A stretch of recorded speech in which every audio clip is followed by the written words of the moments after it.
But probably the most disappointed if you're a fan base, it's got to be the final game of the evening on Sunday night. Yeah. That Giants-Cowboys game. If anyone watched, do you have a habit? I have a habit here, Brad, that even if the game is out of reach, I still watch the game. Yeah, I do too. And I kept watching it. I had it on. I'm like, no, Ryan, go to bed. Nope. I'm going to stay up. A train wreck. Yeah. And brutal weather, but oh my goodness. Holy shirts and pants. Cowboys rout 40-0. And man, that game was over within the first 7 minutes of the game. As soon as that block kick and that turnover, it was all Dallas, and it was all Dallas the entirety of the night. I look at these stats, and yeah, it was all defense. The overreaction is that the Dallas Cowboys are the best defense in the league. I still am taking the San Francisco 49ers over them.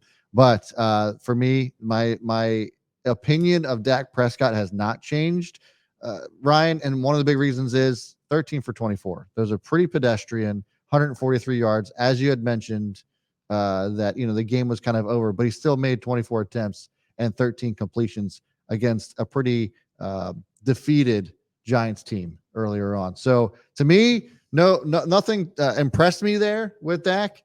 So I really struggle there. A counter with this is that Dak didn't have to do anything.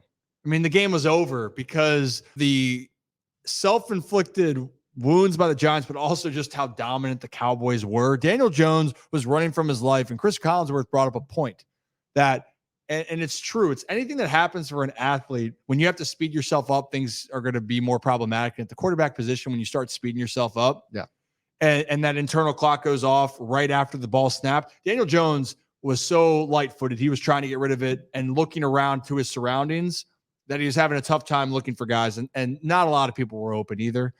That line was not very good. He got sacked 7 times. He was running for his life last night. But big thing right here, you turn the ball over 3 times. You have that block kick. Yeah.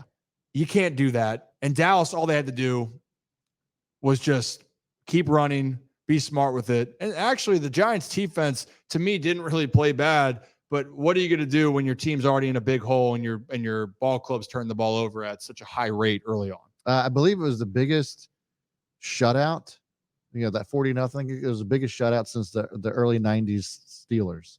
So that's how bad that game was. That was, to your point, I understand.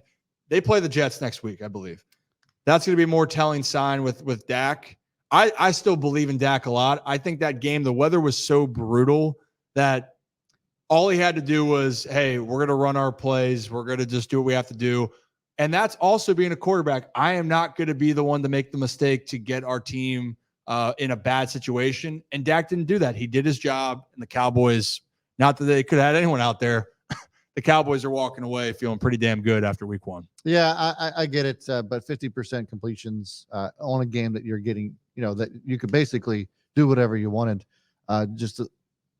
Still just hasn't changed any opinions for me. You say you believe in Dak, but to what extent? Are you saying you believe in Dak as a top 5 QB? Where I don't think I ever said top 5 quarterback. No, that's why I'm asking the question. You know what?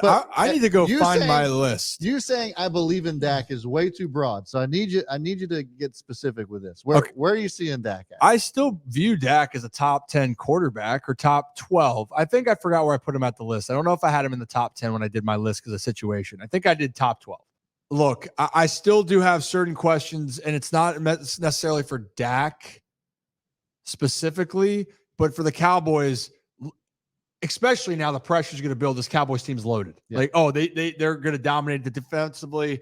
The drum's going to beat louder. If this Cowboys team is this dominant early on, if they don't go to the NFC Championship game, the shit's just going to be louder and louder and louder. So that's the only thing for me with Dak is when that moment does come. Really, it doesn't matter to me what happens in the regular season if they win games. It's the same thing that people are going to say about Lamar on a different extent. Yeah.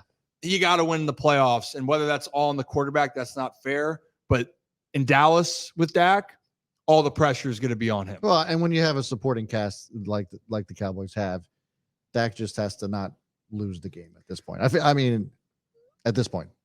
Well, and again, game 1, that's our overreaction for it. Is like, right. But I mean, isn't that the name of the game with all sports you do? Yeah. Newsflash for anyone: make less mistakes. Don't give the other team extra opportunities, and you're usually going to win the game.